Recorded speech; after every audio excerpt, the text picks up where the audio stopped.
He's trying to fight.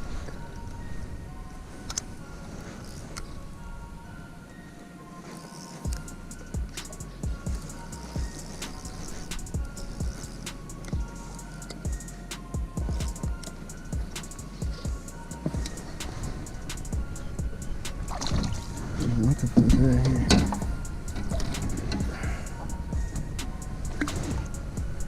Little dink.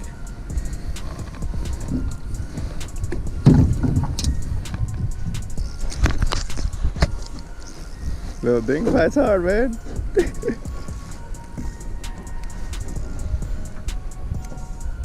Ooh, look at that fucking hole.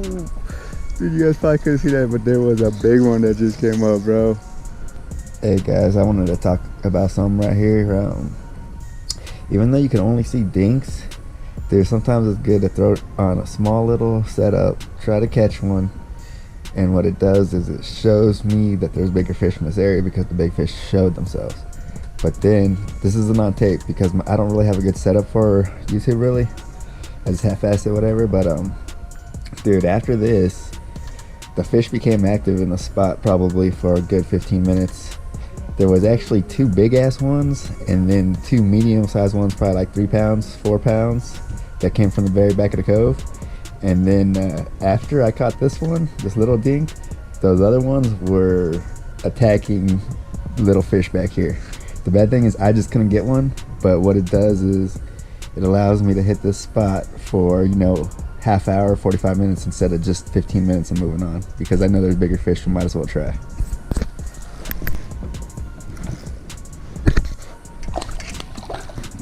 Right there.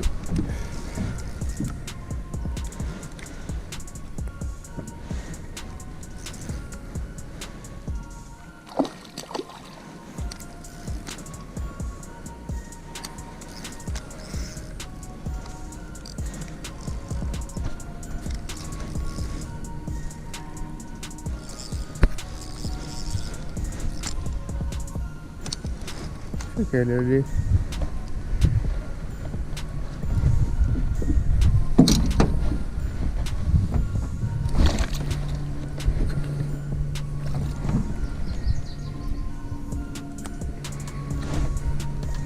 Little one.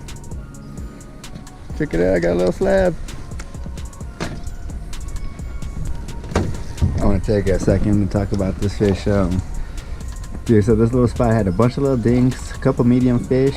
They were all kind of shoved in this little spot, but I couldn't see into the deep spot. I could only see, you know, like 7 feet down, and all I could see was the dinks.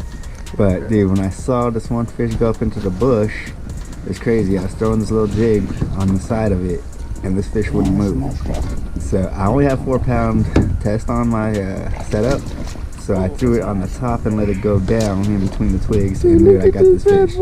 But the thing is, if I wouldn't have done that, I probably wouldn't have got this fish because it wasn't hitting anything on the side of it. There was actually 2 more in the greener bush, but dude, they were in really heavy cover and there's no way I was gonna throw on top of them. And I kept throwing on the side and I couldn't get them, and they were probably about the same size as this one. But dude, it just goes to show you that just because you see the fish and you throw right next to it, dude, just try other things. Like, you know, I was trying to just put the bait right on the top of the bush and move it around like it was just something like hanging out in between the bush and the branches and in the water.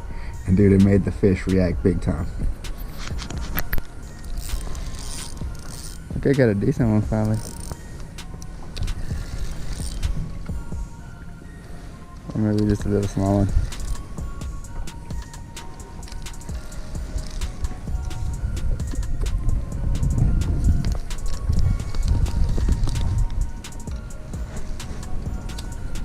These last 2 fish I caught drifting down probably like a 400-yard bank into a cove. With the wind was pushing me that way. I had a weightless on towards the outside, and then I was fishing the little small jig towards the shoreline.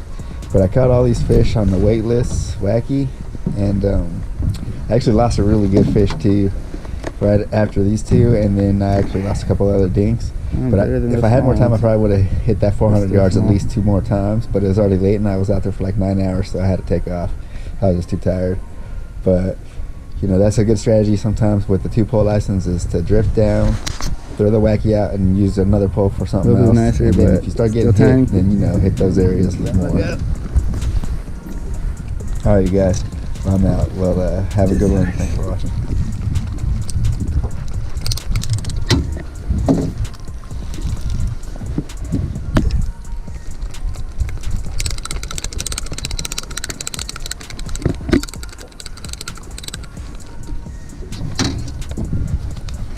Oh, there's a little tiny jig.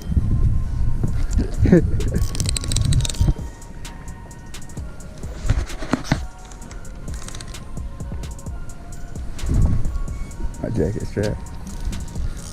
Sorry about that.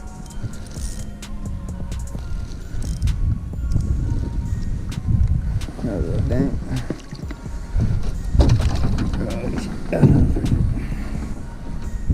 Bring the chop.